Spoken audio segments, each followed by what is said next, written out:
Hi everyone, welcome back to Safe Space. Today I'll be talking about a very, very important topic that I'm sure everyone experiences. I don't think it's something that ever stops or something that we ever stop experiencing in life. I think it does change our life path, like the path that we want to take in life, the choices that we want to make in life. We always look at it as something very negative. And hopefully I'll be able to give you all a different perspective today, and even myself, because as I was reflecting on this question, on this topic, there were some things that came out of it that I wasn't expecting. So let's just get right into it. The main topic for today is what failure has taught me. I guess the main question, let's just say. First, I want to start with what I wrote down. So I'm going to go down this list that I have, and I'm going to read the first thing here. So, all my failed relationships, friendships, career trajectories, attempts at repairing family ties has proven to me or shown me that my worth isn't tied to what I have or don't have, or who I have or don't have. It is inherent and isn't something that's determined by any external gains. It's a realization, not an achievement. I think that last part was very eye-opening for me to look at my worth being completely separate from the lessons I'm learning, the experiences I'm having with other people, my failures. I think at the end of the day, it was very painful for me to, start off on a career path when I was 18, or trying to go to college for something specific, and then realizing that this is not for me, that specifically being culinary arts. I started my career in culinary arts. I wanted to have my own business, and possibly a cafe or a bakery of some sort, and it didn't turn out the way I wanted to. I injured myself multiple times working at different places. I pushed myself too hard because it's almost like I was trying to prove to myself that if I didn't have the knowledge and the skills and the experience to be the best in this field, that I didn't feel like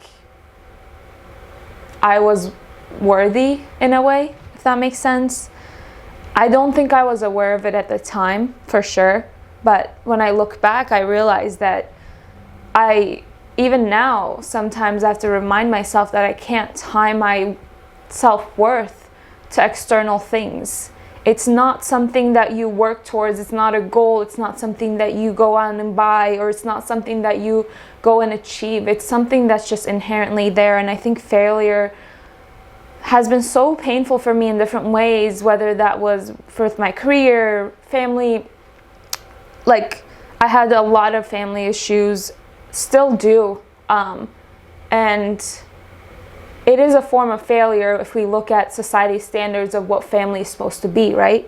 And I think for me, it has also made me turn inward. It doesn't mean that I still am not affected by these things, and family is a whole different topic, which I won't get into specifically, but there are certain things that we shoot for or we try to achieve with certain relationships, friendships, and when it doesn't go as planned, when it fails, we sit there heartbroken, upset. We were trying so hard and doing all these things, but I did this and I did that, I tried my best, but at the end of the day, I think the problem is that a lot of people, including myself, tie our self-worth to things outside of ourselves. And one of the biggest lessons I learned was that self-worth, or the worthiness that we have, the value that we have as people, is inherent. It's not something that we achieve. It's not something that we create. It's just there. And all you have to do, I know I'm making it simplified at this point, but at the end of the day, all you have to do is realize that self-worth. It's not something that someone teaches you. It's not something that someone can do for you. It's not something that you can go out and get for yourself. It's something that you have to go within turn within and realize. And I think that was one of the biggest lessons I learned through my failures over the past like 5+ years, I would say. I guess with that being said, let's move on to the next thing that I wrote down. The second thing that failure has taught me was that I was holding on and trying to control the outcome rather than putting in my best efforts into different situations. I will say that I still have this problem. It's not something that has gone away or something that has just magically disappeared, but I think I'm more aware of it now, so I'm more able to work on it, or I'm able to stop myself and let the situation be or turn out how it is. I can put in as much effort as I want, but that doesn't guarantee the outcome that I want. And I think I've learned to be a little bit more flexible with life and not try to fit myself into a box or fit other people into a box and expect certain things from myself that's just not feasible, or from other people.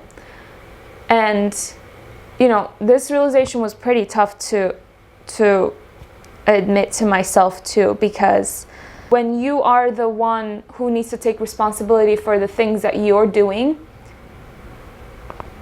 it's hard to face them. It's hard to sit there and take responsibility and say, I am the one who's like affecting this situation in a bad way. I'm the one who might be causing chaos, or I'm the one who might be hurting other people.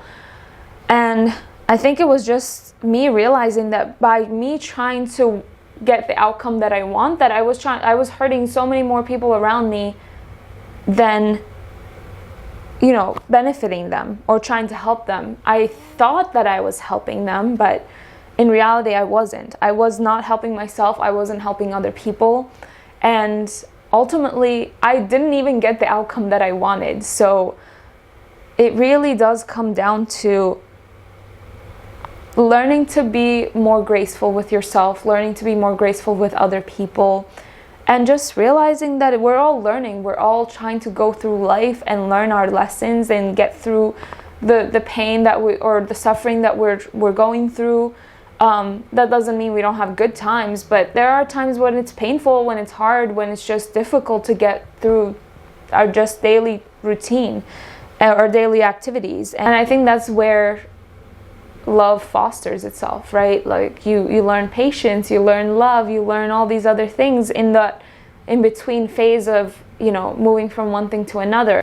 I think a lot of us want this picture perfect life, and our life to look a certain way, to reach certain stages of our lives at specific ages, and say like, this is the achievement I had at this age, this is the goal I have for the next 5-10 years, because that's what we're supposed to do, right?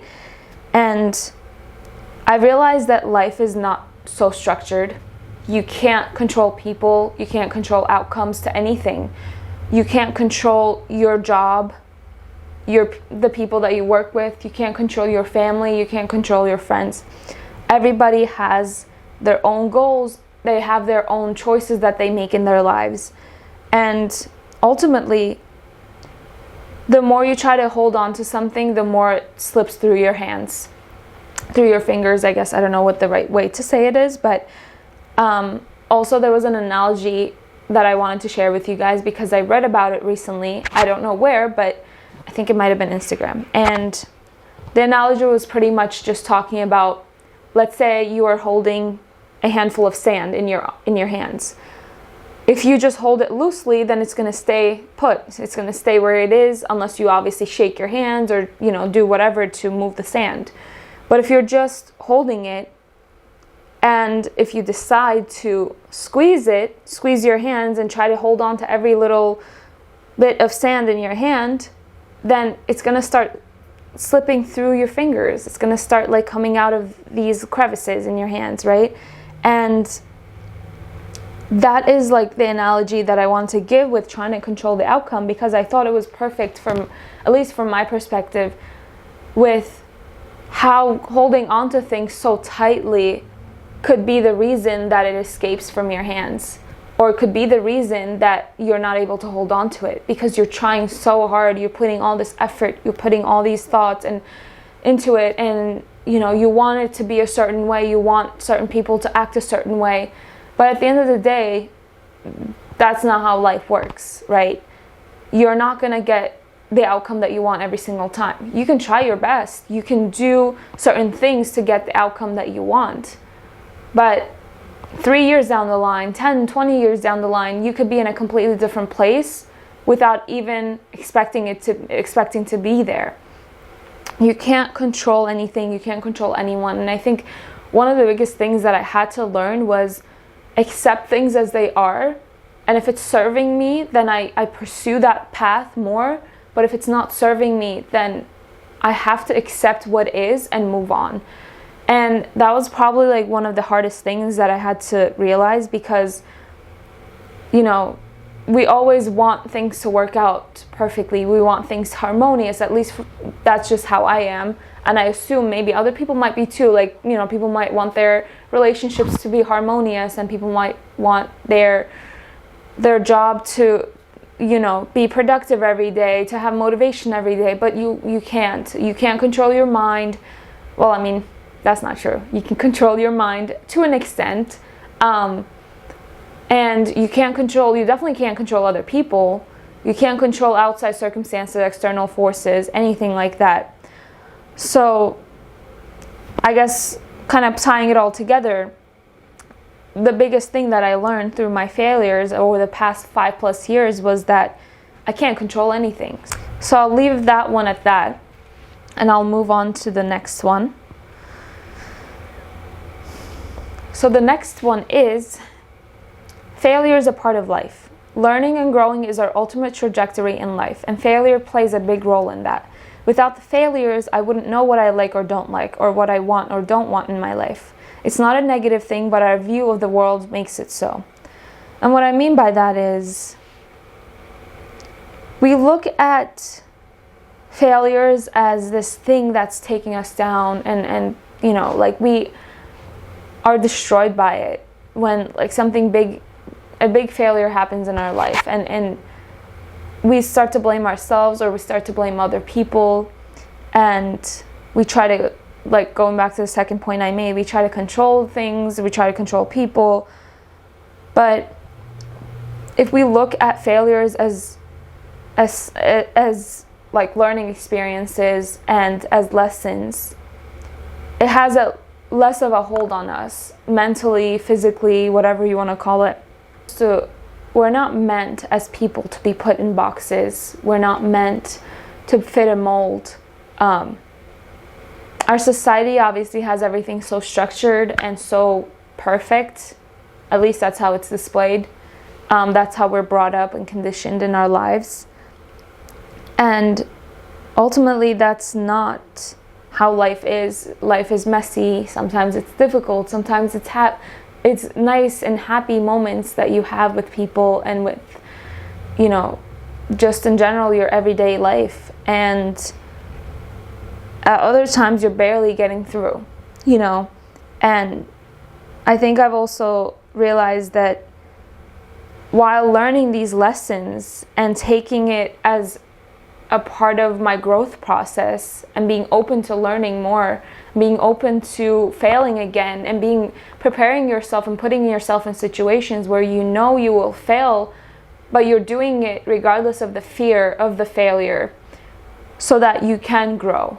It's almost like, instead of holding yourself back from going after certain things because you're scared, or because you don't know if you want to do it, you don't know if you'll like it, you don't know if it's gonna make you uncomfortable, whatever it is, right? At the end of the day, it's not a negative thing, because it teaches you more about yourself, so that you can pursue a better life for yourself, so you can find the things that you want to achieve in your life, so you know who you want to have in your life.